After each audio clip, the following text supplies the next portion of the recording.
It's as if we're all a piece of carbon that can be a priceless diamond, but we all have the value going in, and all we have to do is cut and shape it.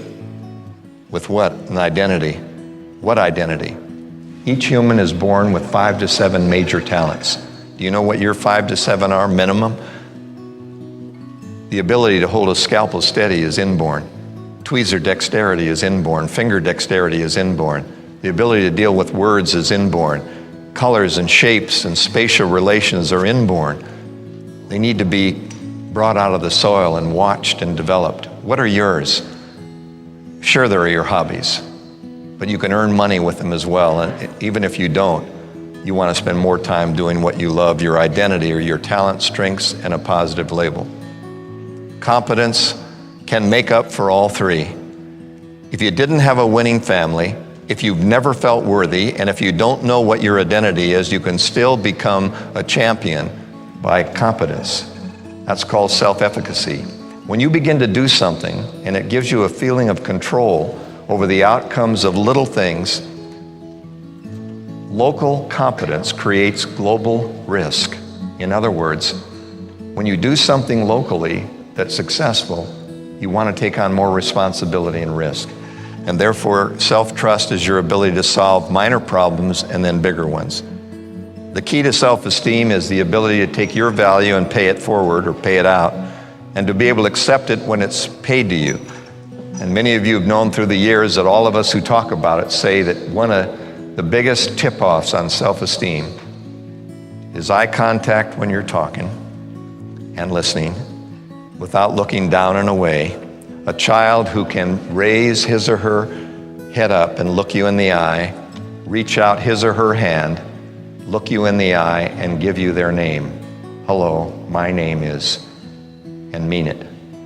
Even liking the sound of their own name.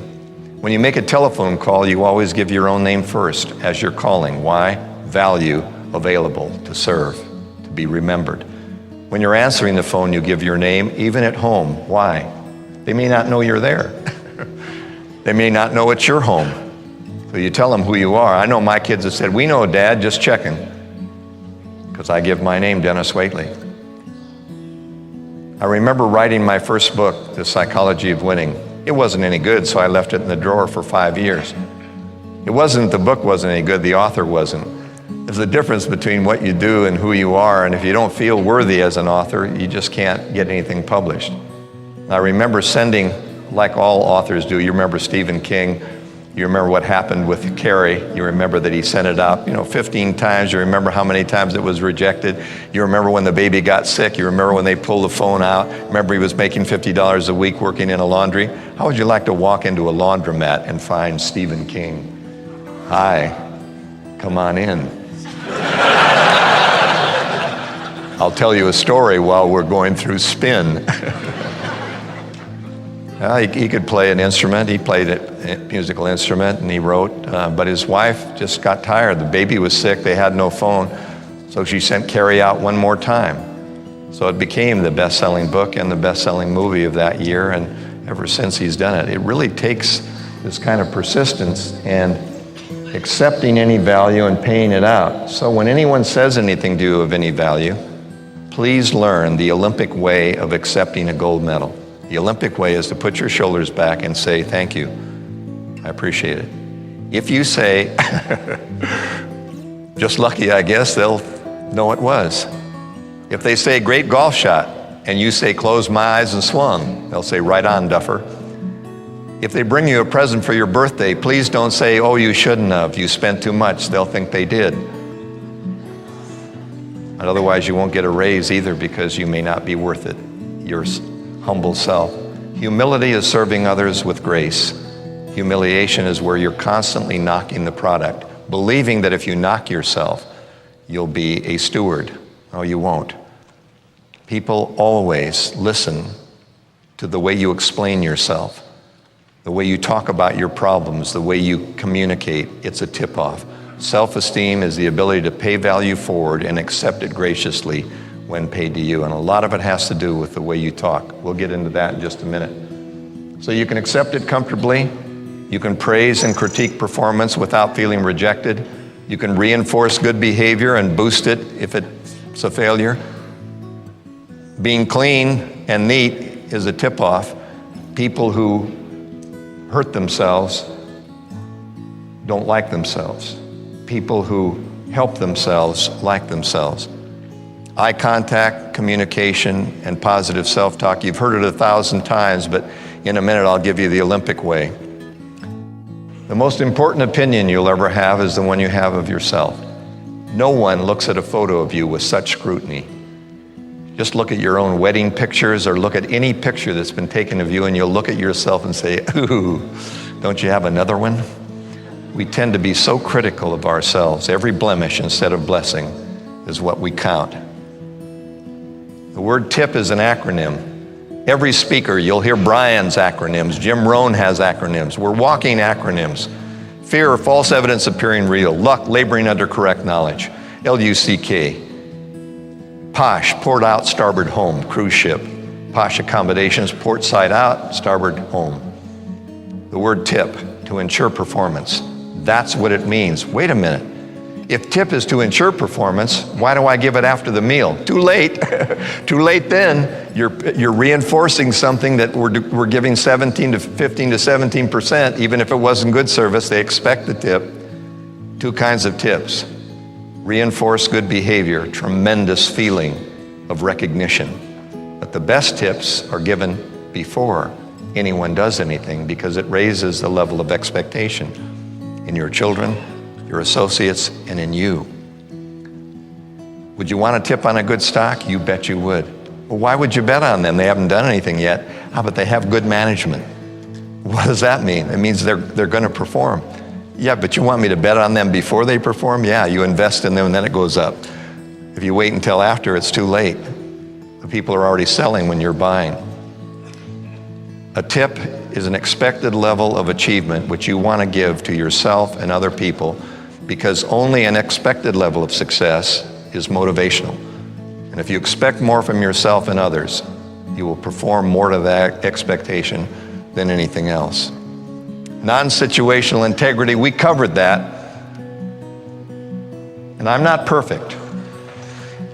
And men have a tendency to want to court a woman by having the woman think everything good about them before the sale. It's called synchronous selling. Candlelight. Of course, candlelight. Why? Can't see the blemishes in candlelight. Candlelight, rose on the pillow, roses, soft music, Chardonnay, walks on the beach, sunset. What kind of man are you? I'm a sunset man. I'm a walk on the beach man. I'm a Chardonnay man. I'm a quiche man. I'm a good man. I'm a nice man. I notice you wear a gun. Now I only wear it for effect. I'm not violent. How come you like boxing? I don't know. I like to watch men beat each other into unconsciousness, but it's okay. I'm a nice man.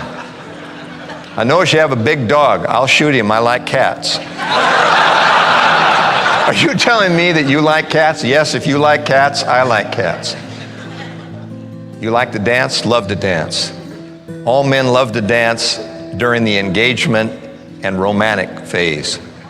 They'll dance every night of the week just to have that woman love them. And then when you get married, they develop an old football injury. They can't dance because it looks weird, and they're not going to line dance or electric slide dance. They're not going to do any of those weird dances.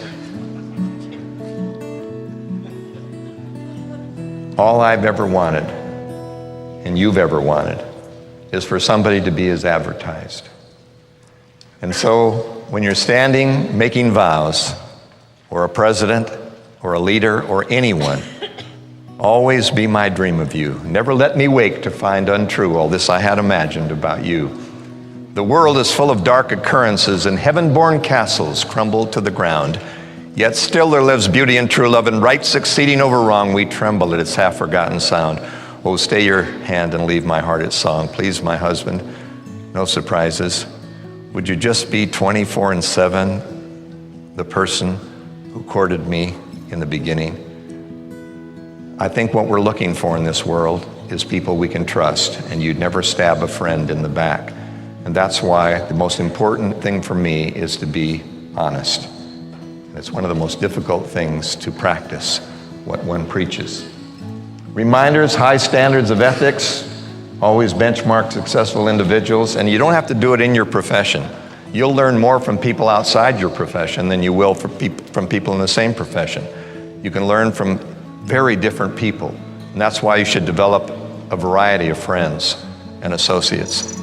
Get together once a week with a mastermind group. If you join a chat room, chat with winners. Please don't join people with the same problems unless they're solving the problems. If you get fired, don't go down to the bar and hang around with people who have just been fired. It's a pity party, group griping, and grudge collecting. Hang around with people who have what you don't have yet. Your personal and professional business is consistent. Life is like a field of newly fallen snow. Every step I take, every step will show.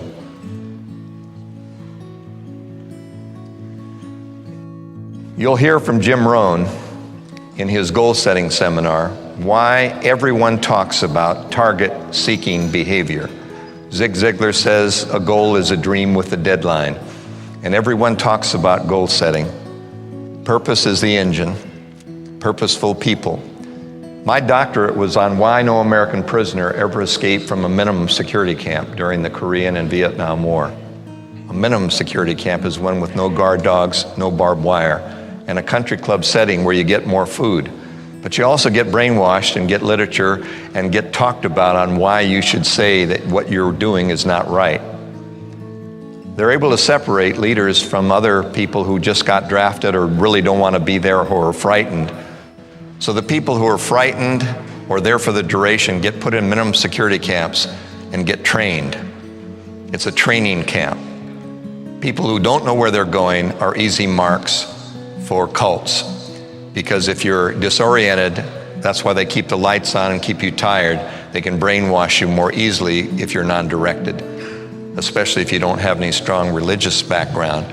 So purposeful and purposeless people is what I studied. The death rate was 10 times higher in the minimum security camps. The disease rate was higher. People escaped from the maximum security camp, but no one ever escaped from minimum security camp. And Viktor Frankl's search for meaning is just being accountable for other people as well as yourself. You've probably seen the Franklin Covey group, and for many years, Hiram Smith and Franklin Covey have always used SMART goals, which is another acronym. The mind is specific in design, and you can do a PET scan or an MRI of the human brain, and it does not deal with vague ideas very well. But when you get focused, the MRI scan begins to hit, if you will, on things that are very, very critically important to keep you alive. So in your brain, the things that are the most specific and the most, if you will, current, not way out there, but current, are the ones that get your attention. So they need to be specific. They need to be measured in that you need to have a starting point and some way to measure your accomplishment. They need to be achievable, which means not $1 billion, but something that's just out of reach, but not out of sight. And they need to be really, really yours and not somebody else's. Nothing you do that somebody else has suggested will have the same motivating power as something that you're personally committed to. Time deadlines. Why is Domino's Pizza here? Because of Ypsilanti, Michigan's students' ability to begin the term paper the night before it's due. So the Dominic brothers delivered pizza in a crush-resistant box in 30 minutes with coffee so the students could stay up all night and cram for the exam and do their term paper. Why? At a deadline.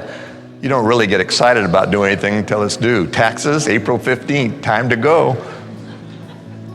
But never set a deadline on a character goal. I'm going to be a good father by 2007. Well, I'm a good father now because it's a character goal. It's in the present tense. And then you ratchet your way to the top by setting little high jump hurdles like the Olympians. And I can tell you what Lance Armstrong and the postal team did for the Tour de France. I was there, and they had the stages figured out exactly where they needed to be and in what time he needed to do each part of that race in order to make sure but the yellow jersey was his. Incremental, stair-stepping, ratcheting your way to the top. Time deadlines, those things with pulling power. Pulling power means you can't put them on your MasterCard. A goal is nothing you can buy on time.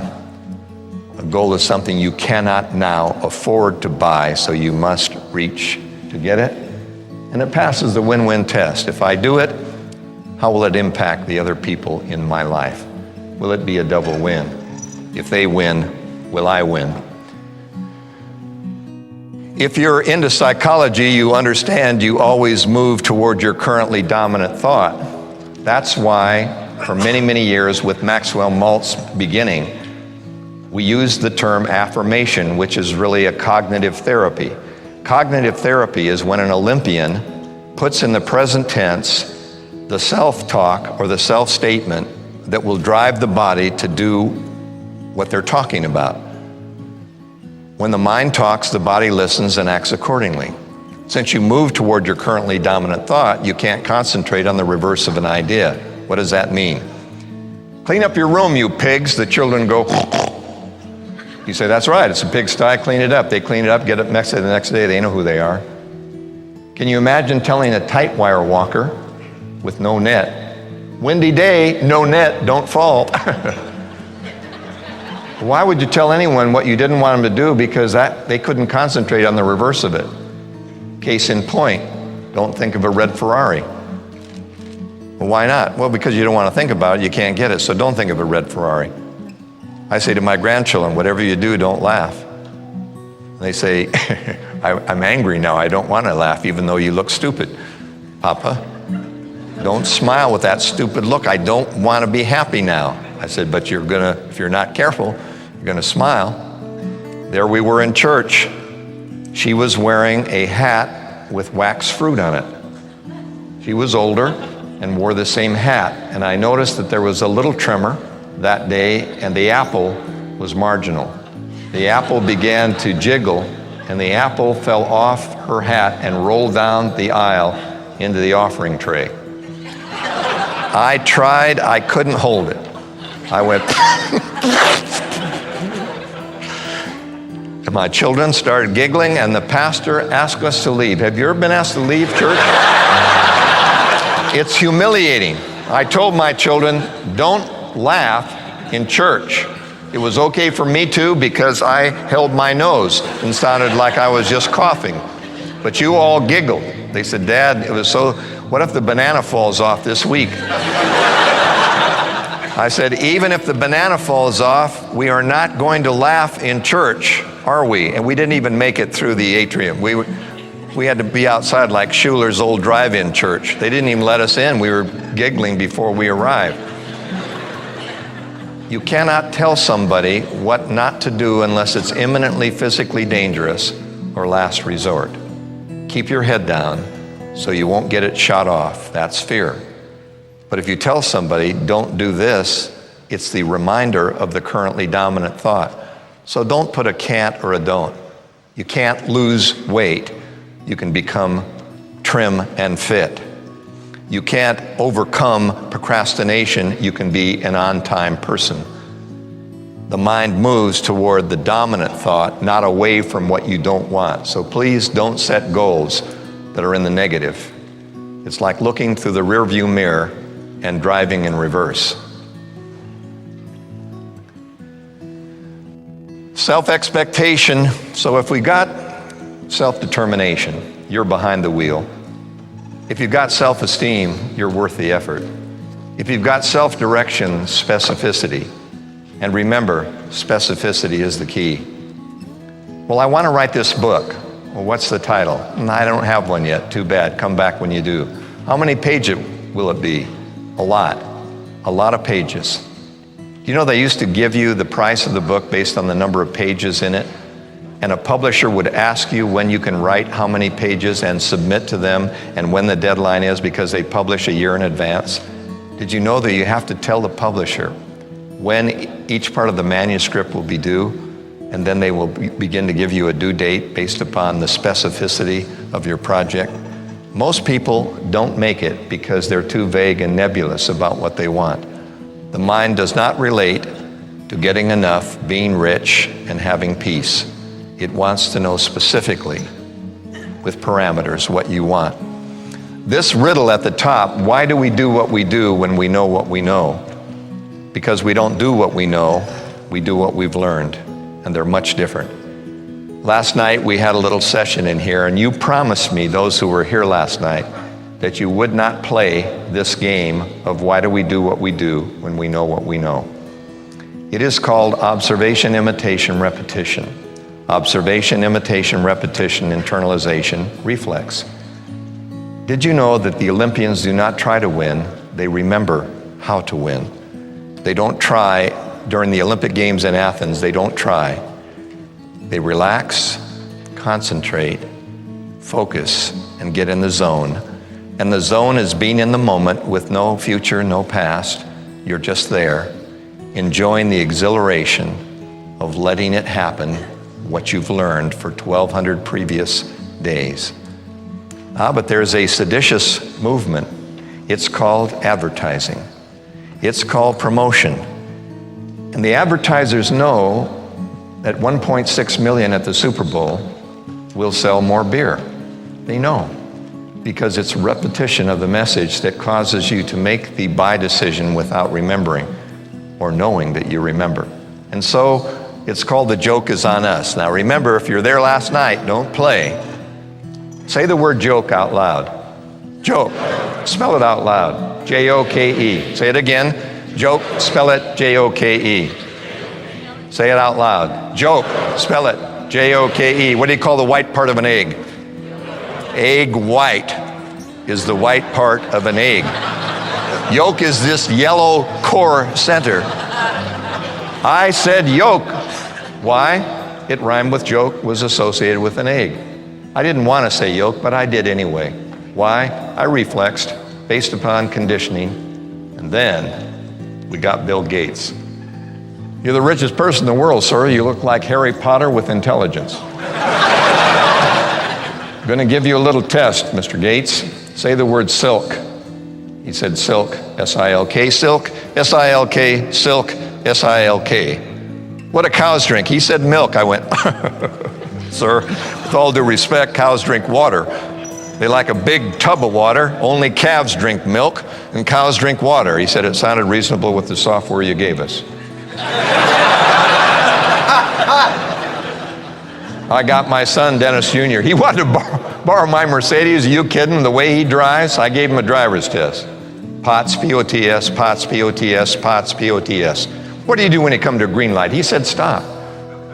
It was POTS spelled backward. It sounded right. It was the reverse. Doesn't matter whether it's backward or forward. It's just POTS, currently dominant thought. He said, stop. It was green. He flunked. Couldn't use the car. On his way out, he said, roast. I went R-O-A-S-T, roast, R-O-A-S-T. He said, what do you put in the toaster? I said, toast. He said, no, you don't. It burns. You put bread in, but you're as dumb as everybody else. I said, I am indeed. Now remember, violence is learned, even though people know better. They do it anyway because it's a conditioned reflex, which is called habit. And habits are submarines. They're silent and deep, and they're easy to get into by observation, imitation, repetition. Please, don't spend too much time in front of the tube.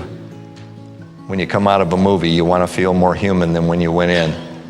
No matter what they tell you, understand secondhand violence is the same as secondhand smoke. You don't think it impacts you, but it does. Even if you don't think it does, it doesn't matter how intelligent you are. It changes. It's the lyric of life that's the software. And the software drives the hardware. The habits of excellence, goal rehearsal in a relaxed environment. Now we'll get into the Olympics. You've heard of self-imaging. You've heard of verbal, visual, and emotional scripting. And you've always wondered why it should be affirmed in the present tense. And that's because the mind deals effectively with things that are currently critically important in the present. It puts in working memory the things that are important to you now. It puts in, if you will, a memory that is soon forgotten if things are too far. At the Olympic level, it's called visual motor behavioral rehearsal. VMBR. It is the most incredible thing to watch an Olympian when they really have this down. The skiers do it. Have you seen them? You've seen them up at the top getting ready to come down the giant slalom. And you've seen them in their imagination go down and never hit a gate and never miss the flag. And you've seen them do it within. If you've seen figure skaters, it's unbelievable how many triple axels they can do in their mind without falling on the ice and being hurt. The greatest thing about simulation is it prevents the failure of the first attempt, and it makes you do it right in drill so you'll do it right in life. We really are creations of habit. So visual motor behavioral rehearsal. It began with autogenic training. And understand, as you're talking to people about your life and your goals and about what you're doing in life, why is it important to say, I am doing this? I am more successful. Because the mind is listening carefully to the importance you're giving to now. My arms and legs are heavy and warm. I'm relaxing. My arms and legs are heavy and warm.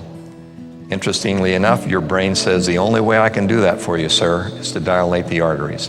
And so if your arms and legs are heavy and warm, your brain makes them heavy and warm by dilating and sending the blood to the extremities. My stomach is warm. At the Olympic level, usually you're ready for battle. So the blood comes out of your stomach into the biceps and the areas that you're going to use. And so with no blood in the stomach, you begin to digest yourself, and you have this terrible problem of, if you will, acidic stomach. So the best thing to do is make your stomach warm by sending the blood back to your stomach. Whose stomach is warm? Mine. Not going to be warm, not someday going to be warm, but my stomach is warm. My breathing is relaxed and effortless. My heartbeat is slow and regular. We put the earphones on the Olympic athletes. We let them hear a CD of the resting heart rate of a Lance Armstrong. Thump, thump, wow, 1 beat per second, unbelievable. I've never been much below 70, 75. Thump, perfect for an archer, perfect for a skeet shooter or a pistol shooter or a rifle shooter. Why? Thump, thump, thump, hold your breath, squeeze, thump.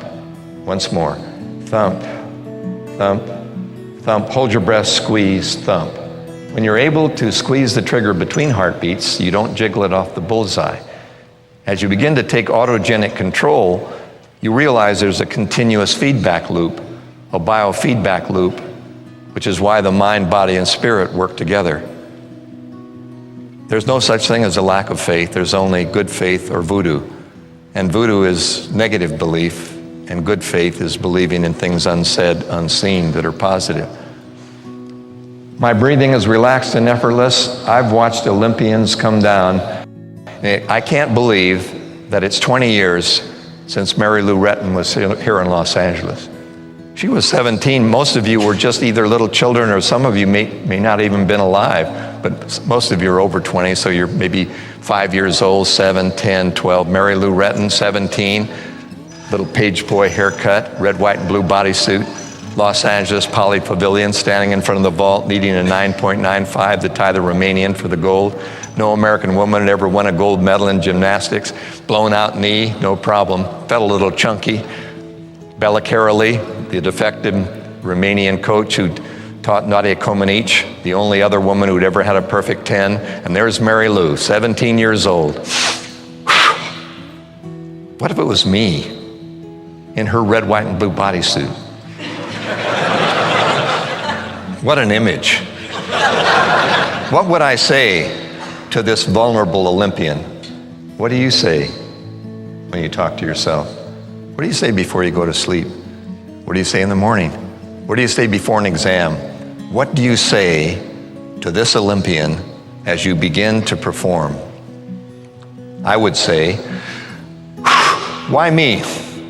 Thank God it's Friday, break a leg. Bronze isn't so bad, just being here is special. Romanians are better trained, probably on drugs.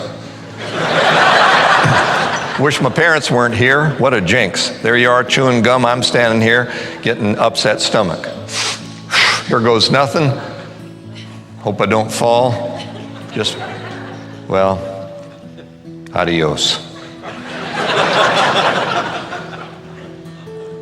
I put my arm around her for a photo opportunity. I'm chairman of psychology. She said, really? I never attended your sessions. I was too busy training. I went, it's okay, I take credit in the photo.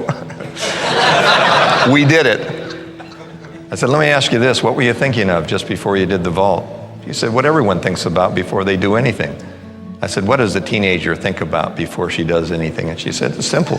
I did what you would expect me to do. Relax, heart rate down. Thanks for the carpools, Mom. This vault's for you. Speed, power, explode, extend, rotate, plant the feet at the end.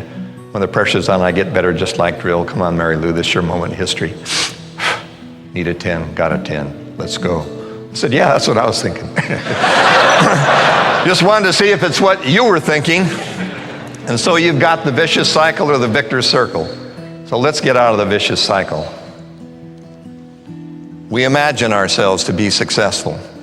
We pre-play it through simulation. We rehearse, we drill, we practice, we perform. Sometimes we perform well. We feed back with reinforcement. That's more like it. Now we're getting somewhere. Sometimes we do poorly. That's not like us. We're better than that. More input needed, target correction. Where? Always to the imagined desired result. Always to the outcome we want. Never punishing ourselves on the downward spiral. Winners imagine through goals, simulate through rehearsal, perform and then feedback. And neither is more important. Pre-play or replay are both as important. You may know me for the prisoners of war from Vietnam. I'm talking about 5.5 years in solitary confinement, 5.5 to 7. That's a long time. That's longer than a week in Iraq, I'll tell you. 5.5 years in an 8x8 cell with black pajamas and bare feet, never going outside and never talking. It's a long time to think. And there he was, Air Force Colonel George Hall. Wouldn't talk to him, wouldn't give him any information, so they kept him by himself for 5.5 years. But he was a good golfer, about 4 over par, 72 plus 4, 76. That was his golf game. So what do you do when things are not going well? You replay every success you've ever had when things are bad, and that's called the reinforcement or underpinning in bad times. He replayed every game he'd ever played in his cell for 5 years. Every divot, every stroke, every shot, every putt, every break, every flag, every ball wash, every game that he played well. And then you run out of games. And if you're younger, you don't have any games. So you pre-play other people's games that you've seen on television, the pros. You pre-play the pros and you replay your best. And the mind can't distinguish between simulated and real activity. It stores as fact anything that has been rehearsed with the emotion and repetition. He was released along with the other prisoners from Vietnam and came back, atrophied, teeth rotted, eyes bad, back to Hattiesburg, Mississippi. Could hardly wait to get back on the golf course. The New Orleans Open with Orville Moody in the Pro-Am. He shot a 76, atrophied and withered. The news media came up, congratulations, Colonel, beginner's re-entry luck, huh? He said, luck, are you kidding? I never 3-putted to green in 5.5 years. Said, you have a golf course at the Hanoi Hilton? He said, yeah, in your imagination, you never miss. The greatest thing about this God-given imagination is you have the ability to play it right in advance and correct without actually falling or failing. My problem is I've been practicing my mistakes on the driving range. I practice my hooks and my slices and my dubs and my tops. Go out, try to knock the cover off the ball. No coach, no mentor, no correct swing. Just go out and slug it. And for years, I've been practicing errors rather than what's right. What trends will change your assumptions? I'll tell you one thing, fast forward. How can you be more effective and efficient? You know. More innovative, more imagination. What knowledge and skills do you need? And what do you enjoy that you would like to do more? Well, when you get to be my age, you've lived 3/4 of your life and you have this wonderful quarter left and you really are thinking about what you'd like to do. And that's why I'd like to finish my presentation in about 10 minutes maybe on self-dimension. I've always wanted to be a winner, but I've ended up being a coach who's still trying to win. They used to say divide and conquer, but now I know that power multiplies only when it's shared. I've looked beyond myself for meaning in life, and I want more self-dimension. You're the leader of yourself and others and your family, and you've got the vision of a future that's better. Don't be discouraged by the bad news. Mount St. Helen blew her stack. Fish died. Many salmon got home by an alternate route. The trees were blown down and sent to the mill with no labor in between. The tourist season came back. Everything I've ever seen is the people with the vision of what can happen. The ego is the funniest thing. You think people with big egos have self-esteem? They don't. They don't. They desperately need your approval in order to do what they do, and they have a leak in their self-esteem, and they constantly have to pump themselves up. Remember, the arena is a circus, and therefore the somersaults and the, if you will, after every play, strutting your stuff, that's carnival stuff. The real champions in life are so humble and gracious. They just continue doing what they do without all the posturing. So if you're young, don't posture. You don't need to. If you got the real thing, you don't have to flaunt a loud imitation. Delegating authority and responsibility, that means being strong enough to let people make mistakes and slow you down a little bit. Experimentation and mistakes. A good leader tolerates that. Participate personally while leading invisibly. Resist the temptation to do it yourself, but to be there. Embrace diversity and attract people who complement your own skills. You don't want to hire people who are most like you. You want to hire people and be around people who are different. It's very difficult. We like people who have the same religious belief. We like friends who have the same political belief. We like to be around people who we're comfortable with. And if you are, you'll never expand. Get a group of friends and associates who are so different from you that they constantly challenge your comfort zone, and you'll learn a lot more. Inspire and motivate every team member. The best way is to be there in person. I have 7 children, the one by adoption, 10 grandchildren, and they've never thanked me for the money, not once. The only thing we ever talk about in our reunions is the time we've spent together. I guarantee you that when you're there in person, it's better than any money, email, anything else, is being there for somebody. Inspire and motivate by being there. In an organization, you can describe the vision with passion. The working environment fosters inspiration and camaraderie.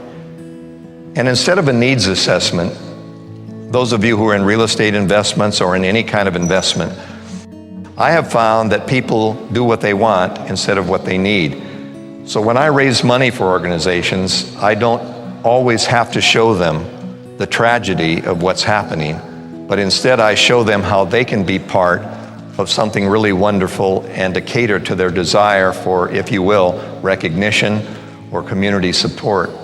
But I always ask people what they want, and by finding what they want, I know they'll be more motivated by their wants than their needs. Think about the money you spend. You are very careful when you're buying for your needs. You're very extravagant when you're buying for your wants. You will spend more and be more excited about something you really want than careful about something that you really need. Pay attention to the details, because elephants don't bite, but fleas do, and the devil and the angel are in the details. It's really the little things that count. Look at yourself through the eyes of the others. One good way to look at yourself through the eyes of others is to go into your master bedroom, take off all your clothing in a strange California ritual. We live in this strange new age state of California, not all of you, but some of us do. Were we searching for something else? There's more primal scream, there's more channeling in crystals, there's more weird stuff in California than anywhere else. But the thing to do is do what I learned in a Northern California rub-a-dub-dub in a redwood tub seminar. The guru said, go home, go to your bedroom. I forgot to lock the door. You need to lock your door. Then, with a smile on your face, remove every article of clothing. Stand naked in front of a full-length mirror with your eyes closed. And before you open them, put a paper bag over your head with eye holes cut out. And I dare you to stand in front of a full-length mirror with a bag over your head and look at yourself. I saw Nature's Revenge on Peeping Toms. I began to laugh and said, I don't know who you are, but I wish you'd get dressed. I gave myself a Miss America quarter turn to the left and glanced sideways. I saw things that were depressing that needed pressing. I did what only a Jim Rohn seminar attendee at the platinum level should dare, which is the rear view. I saw Miss Piggy twice struggling. I said, good Lord, what is this? And what happens, as you know, is we use small mirrors. Men shave. If we shaved naked in front of a full-length mirror, we'd cut our throats. If a woman was doing her makeup in front of full lighting, in front of a full-length mirror, she'd smear makeup all over her body. But instead, we use small mirrors and take a little at a time. And as the years go by, we justify and rationalize the person who has changed until we go, which you should never do, to your 50th high school reunion. Pass that one up. When you go to your 50th, you'll see old people who claim to be your classmates. You have capital name badges with a photo, your yearbook photo, on the capital name badge. Doesn't do any good. You don't look anything like that. You don't have your reading glasses anyway. And you see this small group of older people, and it's you in the mirror. When I looked at myself with a bag over my head, it hid the person I rationalized, and I saw a stranger with a bag over its head. I saw myself for the first time as others might see me. Unfortunately, my wife had walked in. She had thought at one time, even though I didn't shoot the dog and the dog ended up sleeping with us and I still don't dance that much, she had thought I was brilliant at one time. Until she saw me standing naked with a bag over my head on October 30, 1985, and there I was, muttering, touching myself, and laughing. She said, it finally happened. You've snapped. I said, I haven't snapped. It's not what you think. She said, you've been traveling through too many time zones. Perhaps a job at the university might work for you. What's your problem? I said, wait a minute. PhD, speaker, author. She loved me at one time. Sees me naked with the bag over my head. What do you do with it? October 30, try it. I put my fist on my hip, tried to look masculine. I said, trick or treat, dear, what do you think? She looked at me from the chin down and said, there's no treat there, I'll take the trick. She said, be kind to yourself, don't cut eye holes out. I said, that's just great. But then these days, I look in the mirror and say, how would I like to be married to me? How would I like a father like me? How would I like a child like me if I were my 95-year-old mother? How would I like a friend, a mentor, an author like me if I were them? And that's empathy, asking questions. I never learn when I lecture, only when I listen unconditionally. I'm enthused about everyone's success, not jealous. I realize that an appropriate touch is worth 1,000 words, and as we said, being there in person. In conclusion, I embrace the double win. I like to say, if you win, I win. Only if you win do I win. I'll give you what you want, I'll get what I want, self-respect. I'll make you glad you talked to me today. I'll be there. I'll try to help you get what you want. I'll make you glad you talked with me today, and someday, just someday, I'd love to have somebody whisper in my ear and say, the ultimate double win. I like me best when I'm with you. When I'm with you, somehow you allow me to be all I can be, and you inspire me to be all that I want. And for some reason, when I'm around you, I have that feeling. And that's the double winner when somebody says to you, this is my battle cry. You get to be my age, you say, chase your passion, not your pension. Chase your passion, you get a pension. You chase your pension, don't do anything with passion. My niece and nephew, David and Heidi Waitley, 3 little girls, 7, 5, and 2. They went out on their anniversary and made a terrible fertility drug mistake. They drank 2 Jose Cuervo perfect margaritas with salt. 2 Jose Cuervo with Grand Marnier perfect margaritas is a fertility drug. You throw caution to the winds. 3 margaritas, not a problem. But 2 is a problem. We're pregnant again, Uncle Dennis. We hope it's a boy this time. I said, it's been decided. You hope it's healthy and that you want it. Going to be 4 children for you. You're only 28 years old. That's a lot of kids at 28, 4.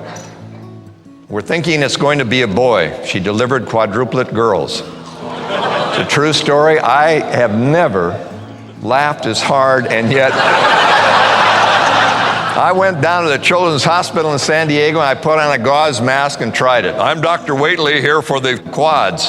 They said, step aside, sir, you didn't do a thing. I said, I want to see Heidi. There she was, tired, confused. Sure, they heard more than one heartbeat, but margaritas are not fertility drugs. She didn't take one, she just got surprised. How do you feel, Heidi? I'm a little tired, we're going to need a new car. David, you're the father, 2 days growth of beard, eyes like burnt corks. How does it feel to have 7 little girls under the age of 7? He said, we're not going to need a new car, we're never going anywhere again. And they've never gone anywhere again, but that's not the point. The finishing point is, I watched the neonatal nurses and made a decision. For the rest of my life, I'm going to plant shade trees under which I know I'll never sit. I want to be a neonatal nurse. I want to not know that it's time to eat because I'm involved. I want to not know that it's time to get on the freeway because I'm engaged. I want to know that what I'm doing is as important to me as where I'm going. So I want to make a decision. Do I want to be here or want to be there? And I want to make that choice based on my passions, not my responsibilities, my requirements. You'll find me for the rest of my life in every grammar school, junior high, and high school, and all over China, getting ready for the 2008 Olympic Games, saying the same thing. You can be a total winner even if you're a beginner. If you think you can, you can. Think you can, you can. Wear the gold medallion, ride your own black stallion. If you think you can, it's not your talent or the gifted birth. It's not your bank book that determines worth. It isn't in your gender or the color of your skin. It's your attitude that lets you win. Rise above, stay in love, lose the weight, find the perfect mate. Profit and deflation, redirect your nation, make life a celebration. Think you can, it doesn't matter what you've done before. Little difference with the halftime score. It's never over till the final gun is there one. Keep on trying and you find you've won. You grab your dream, then believe it, go out and serve, you'll achieve it. If you think you can, you can. If you think you can, you can. And the high school kids say, oh, sir, you look like a lobster. You don't have the rhythm, sir. And I said, yeah, but you have to admit that the lyrics are good. They said, the lyrics are great. You just need to get more rhythm, sir. And I said, that's okay. We'll win together. I'd like to thank Jim for inviting me to almost like a reunion. I'd like to thank all of you for your attention. And I hope you got one idea. We're sitting. Thank you. Thank you very much. Thank you. Thank you very much. Dennis Waitley, ladies and gentlemen.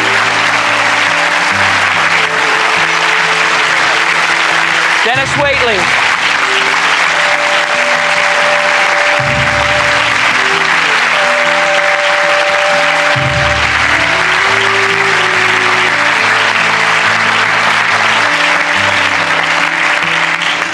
All right, what a great morning we've had so far.